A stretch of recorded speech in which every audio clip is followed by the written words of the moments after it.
welcome back to my channel. ഇന്ന് ഞാൻ കാണിച്ചു തരാൻ പോകുന്നത് എങ്ങനെയാണ് പ്ലം കേക്കിന് ഡ്രൈ ഫ്രൂട്ട്സ് സോക്ക് ചെയ്യുന്നതെന്നുള്ളതാണ് ഞാൻ കാണിച്ചു തരാൻ പോകുന്നത്. അപ്പം എങ്ങനെയാണ് ഇതുപോലെ നമ്മൾ സോക്ക് ചെയ്ത് വെക്കുന്നത് നേരത്തെ തന്നെ ചെയ്യുകയാണെങ്കിൽ വളരെ വളരെ നല്ലതാണ്. അപ്പം എങ്ങനെയാണ് സോക്ക് ചെയ്യേണ്ടത് എന്നുള്ളത് നോക്കാം. ഞാൻ എങ്ങനെയാണ് സോക്ക് ചെയ്യുന്നത് എന്നുള്ളത് നോക്കാം. അപ്പോൾ നമുക്ക് ഇന്നത്തെ വീഡിയോയിലോട്ട് പോകാം.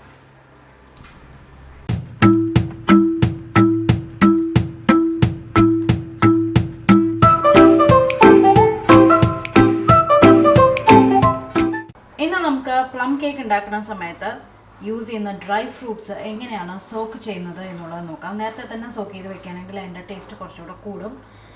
നിങ്ങൾക്ക് ഏതിൽ വേണമെങ്കിലും സോക്ക് ചെയ്ത് വെക്കാം. നമുക്ക് ആൽക്കഹോൾ വേർഷനും നോൺ ആൽക്കഹോൾ വേർഷനും ഉണ്ട്. ഇന്ന് ഞാൻ ആൽക്കഹോൾ വേർഷനാണ് കാണിച്ചു തരുന്നത്. ആൽക്കഹോൾ വേർഷനിൽ ഇതിൽ നമുക്ക് റമ്മ യൂസ് ചെയ്യാം, ബ്രാൻഡി യൂസ് ചെയ്യാം, ഈവൻ വൈൻ ഉപയോഗിച്ചിട്ട് പോലും വൈൻ യൂസ് ചെയ്തിട്ട് പോലും നമുക്ക് സോക്ക് ചെയ്ത് വെക്കാൻ പറ്റും. ഡ്രൈ ഫ്രൂട്ട്സ് ആണ് നമ്മൾ സോക്ക് ചെയ്ത് വെക്കുന്നത്. അപ്പോൾ നിങ്ങൾക്ക് ഏത് ഡ്രൈ ഫ്രൂട്ട്സ് ഇഷ്ടമുള്ള ഡ്രൈ ഫ്രൂട്ട്സ് ഏത് വേണമെങ്കിലും എടുക്കാം. അങ്ങനെ പ്രത്യേകിച്ച് അളവുകളോ അങ്ങനെയൊന്നുമില്ല. നമുക്ക് മിക്സ്ഡ് ആയിട്ടുള്ള ഏത് ഡ്രൈ ഫ്രൂട്ട്സ് വേണമെങ്കിലും എടുക്കാം. ഇന്ന് ഞാൻ എടുത്തിരിക്കുന്നത് എന്തൊക്കെയാണെന്നുള്ളത് ഞാൻ പറയാം. ഇത് ഡ്രൈഡ് ആപ്പിളാണ്. അതൊരു 1/4 മുതൽ 1/2 കപ്പ് വരെ വരും. അതേമാതിരി ഡ്രൈഡ് ഓറഞ്ചും ഒരു 1/3 കപ്പ് വരും. അതേപോലെ ഇത് കാൻഡീഡ് ജിഞ്ചറാണ്.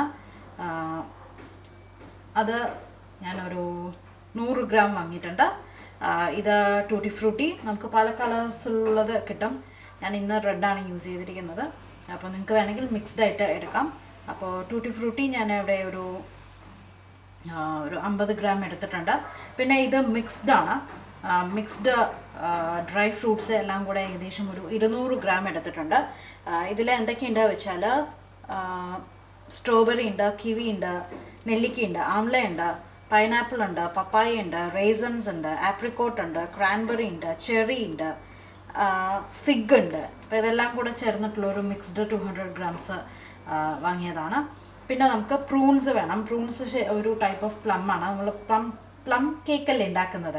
അപ്പോൾ ഞാൻ പ്രൂൺസും കുറച്ച് ഒരു 100 ഗ്രാം എടുത്തിട്ടുണ്ട്. അപ്പോൾ ഇതെല്ലാം നമുക്കൊരു വൃത്തിയായിട്ടുള്ള ഒരു ഗ്ലാസ് ജാറായിരിക്കും ഏറ്റവും നല്ലത്. ഒന്നല്ലെങ്കിൽ നിങ്ങൾക്ക് ഭരണി യൂസ് ചെയ്യാം, ഇല്ലെങ്കിൽ ഇതേപോലെയുള്ളൊരു ഗ്ലാസ് ജാറിൽ ഇതെല്ലാം ഇട്ട് കൊടുക്കാൻ പോവുകയാണ്.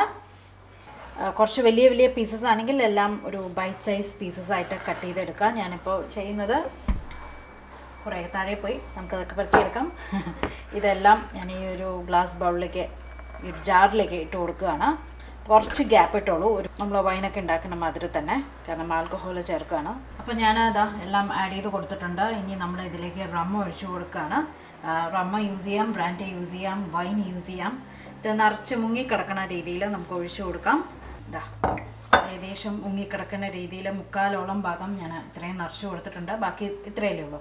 നമ്മൾ സോക്ക് ചെയ്ത് വെച്ച ഡ്രൈ ഫ്രൂട്ട്സ് ഇപ്പോൾ ഏകദേശം ഇതിപ്പോൾ 1 മാസം ആവാറായി. എല്ലാം നല്ല സോക്കായി. നമ്മൾ മുഴുവൻ കുപ്പി നിറയെ ആൽക്കഹോൾ ഒഴിച്ചാണ്. ഇപ്പോൾ നോക്കൂ, വളരെ കുറച്ചേ ഉള്ളൂ, ബാക്കിയെല്ലാം ഇതിൽ അബ്സോർബ് ആയിട്ടുണ്ട്. ഞാൻ തുറന്ന് കാണിച്ചു തരാം എൻ്റെ ട്രിക്സ്. എല്ലാം പ്ലംപായി വന്നിട്ടുണ്ട്. എൻ്റെ ക്വാണ്ടിറ്റിയും അത് പ്ലംപായി വരുമ്പോൾ എൻ്റെ ക്വാണ്ടിറ്റിയും കുറച്ച് ഇൻക്രീസ് ആവും. അതുകൊണ്ട് കുറച്ച് വലിയ ബോട്ടിലിൽ നമ്മളിടുന്ന ക്വാണ്ടിറ്റിയെക്കാട്ടിലും കുറച്ചുകൂടെ വലിയ ബോട്ടിൽ വയ്ക്കുന്നതാണ് നല്ലത്. കാരണം ഞാൻ പറഞ്ഞ പോലെ ഇത് വീർത്ത് വരുന്നതാണ്. ഓക്കെ, അപ്പോൾ എല്ലാവരും സോക്ക് ചെയ്ത് റെഡിയാക്കി വെച്ചോളൂ. ഇത് വെച്ചിട്ട് നമുക്കൊരു പ്ലം കേക്ക് ഒത്തൻറ്റിക് ആയിട്ട് ഉണ്ടാക്കുന്ന പ്ലം കേക്ക് എങ്ങനെയാണ് ഉണ്ടാക്കേണ്ടത് എന്നുള്ള വീഡിയോയും ഉടനെ വരുന്നുണ്ട്. സോ എല്ലാവരും സ്റ്റേ ട്യൂൺഡ്. നമുക്ക് പുതിയ വീഡിയോ ആയിട്ട് വീണ്ടും കാണാം. Bye bye.